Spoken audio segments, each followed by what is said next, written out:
Hey everybody, Nick here, and today I got a follow-up review for you on this little guy. This is the Seiko watch's Samurai.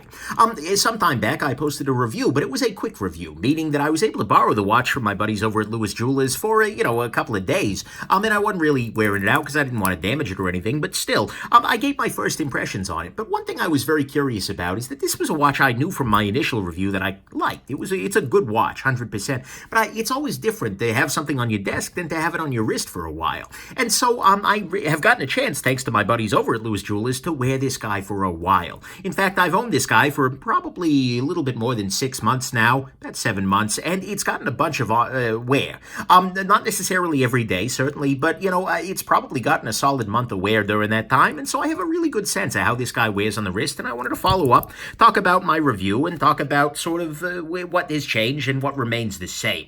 But first off, before I do that, I want to thank very much my buddies at Lewis Jewelers for making this possible.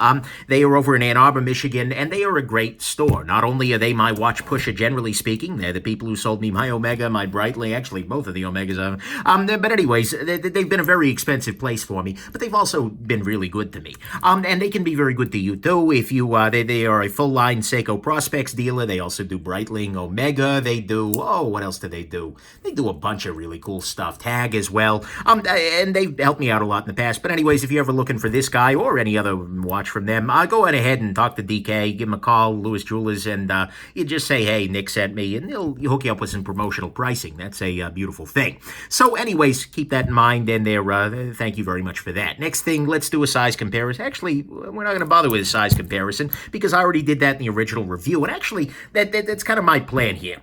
Sure, I did the original review, and I talked about a bunch of things during that, but my goal here today is not to repeat the review because that doesn't make that much sense. Instead, I want to talk about the things that have changed, the things that have, I feel like this is better than I expected, or this is a little bit worse than I expected, or, just my overall feelings as they've changed. So keep that in mind, but I do stand behind my original review. I don't think I said anything completely stupid over there, even if some things haven't turned out to be as much of an issue, and some things have been more of an issue. So there you go. Then finally, a note. This is the Save the Ocean Colorway Edition. There is no real difference internally with this or any other Seiko Samurai, but this particular one has a dial with a very specific sort of coloration.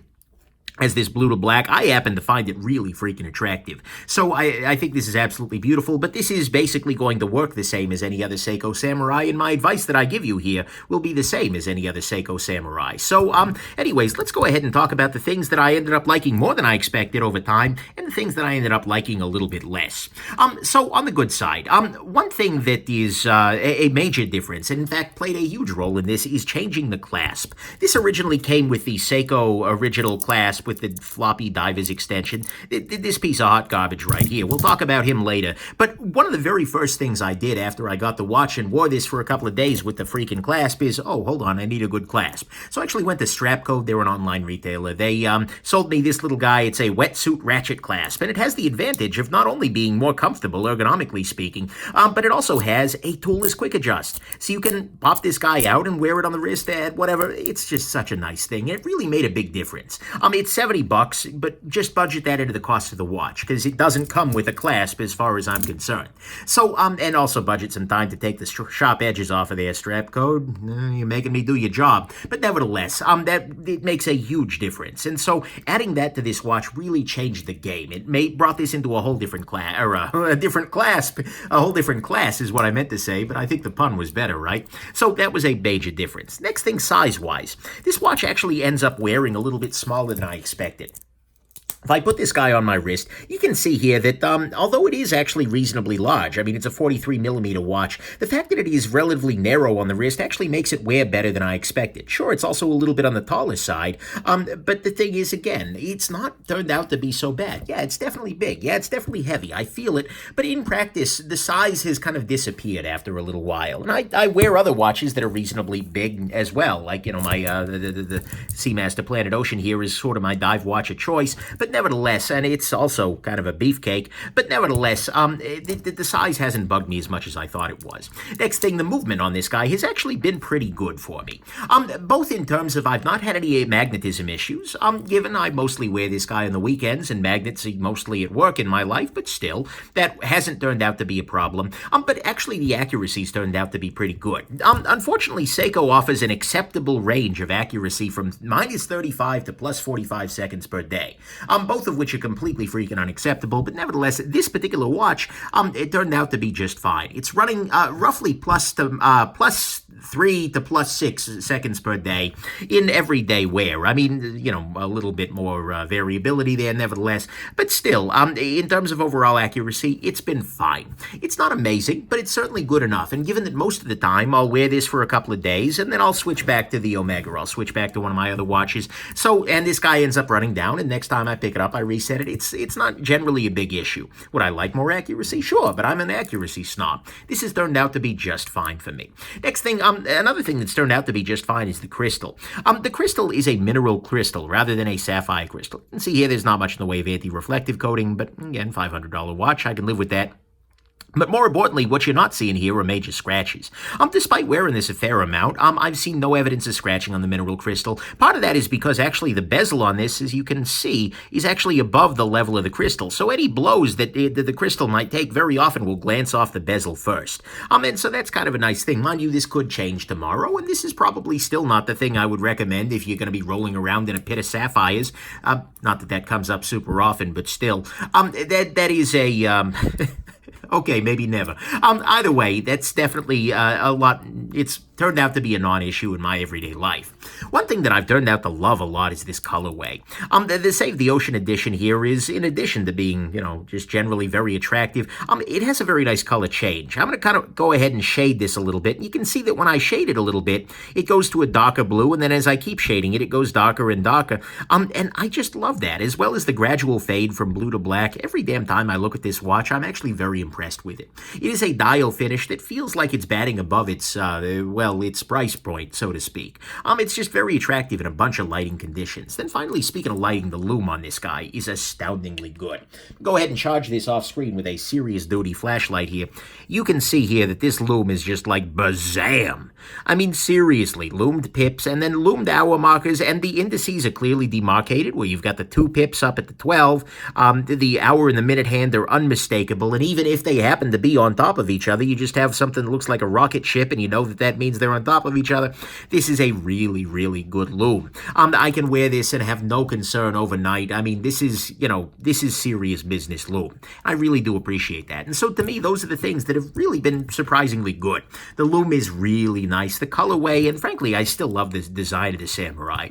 It's very angular. It's very attractive. It's kind of a nice contrast relative to the Omega here, or relative to like the Seiko Turtle, etc. I like the colorway, etc. The crystal is held up fine. The movement's been fine with reasonable accuracy and no magnetism issues. The size really it's worn smaller than it seems. I don't know if I put this on the wrist, but yeah, I'm running like 6.75 wrist. Not so bad. And that it is a whole different watch once you add on a clasp that is worth a damn.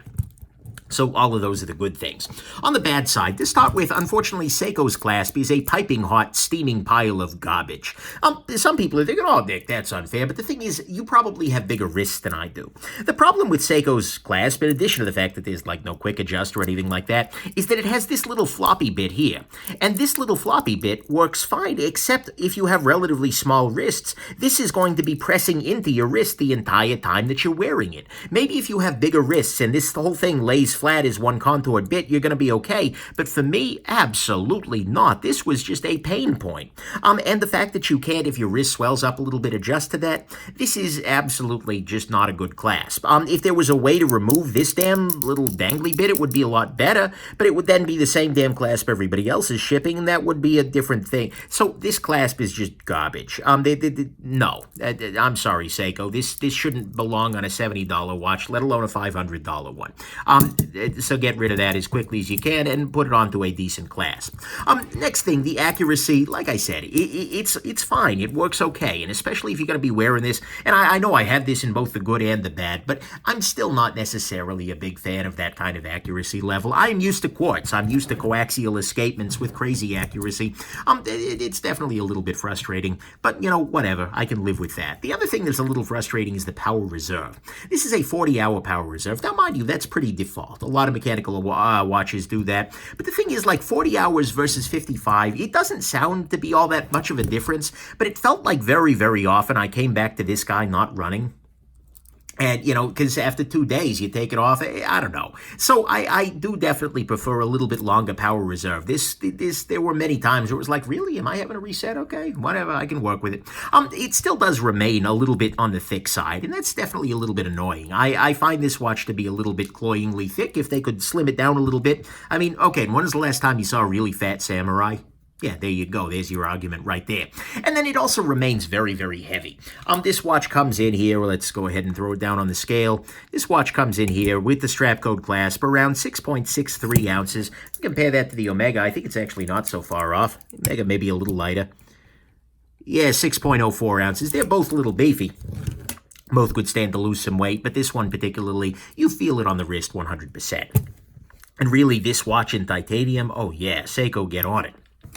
But anyways, those to me are the things that are bad. It's still pretty heavy, pretty thick. The power reserve's a little anemic. I'm an accuracy snob, and, you know, 3 to 6 seconds a day. And that's unreasonable. And then the clasp is just piping hot, steaming garbage. Get out of there. Final conclusion on this guy. After my quick review, I knew I liked this watch. I mean, it's really tough for me to say anything too definitive when I've got something on the desk for, you know, a couple of days at most. But there felt like there was a lot of promise there. And so I was thrilled when they sent this guy along, because not only is it a beautiful version of the Samurai, I think it's probably the prettiest one out there, but I wanted to see whether my feelings would shift over time. And, you know, actually, for the most part, I think I agree with myself, which is good. And you want to agree with yourself generally. But nevertheless, I mean, it is still not perfection. A lot of the things I identified are not great. I still wish there was a longer power reserve. I still wish it had sapphire. I wish that it were thinner and lighter and shipped with a clasp that didn't suck. But all of those things are things that I can live with, or I can fix aftermarket. You could even put in sapphire there if you wanted to. But the thing is, after fixing the clasp, after spending more time, I've come to really, really appreciate this watch. With the better clasp, this is a watch that is durable, that is wearable, that is legible, that is accurate enough, and it is absolutely gorgeous. And considering, the big difference here is considering that it is $500 or so, plus the clasp, yeah, that's absolutely good. As a result, this is a watch that for $500, I can very, very, very easily recommend. If you can get a good deal, I don't know, to Lewis Jewelers or someplace else, it is absolutely freaking a gem. Uncontroversially, there is no problem here. And it honestly still finds the occasional shift on my wrist, despite having another diver that's a couple of grand more expensive. I mean, this is a very nice watch. Frankly, if I were a reasonable human being, this could be my only mechanical watch. If I were reasonable, it would be. I mean, I love the Omega. I'm keeping it. That's not a concern, but this could very easily be enough. It is accurate enough. It is beautiful enough. It may not be perfection, but it's costing less to buy this damn thing than for one service on the Omega, and that's kind of an interesting detail. So if you are looking for a dive watch, and the few downsides I mentioned don't really bother you, you're willing to put up with a chubby little bunny here, then the Samurai is absolutely a stellar choice, and it may be a cut above anything else at this kind of price point. Get it? Cut? Because Samurai's with the sword? Yeah? No? Okay. Anyways, hope this was interesting to you, and have yourselves just an absolutely wonderful rest of your day. Bye now.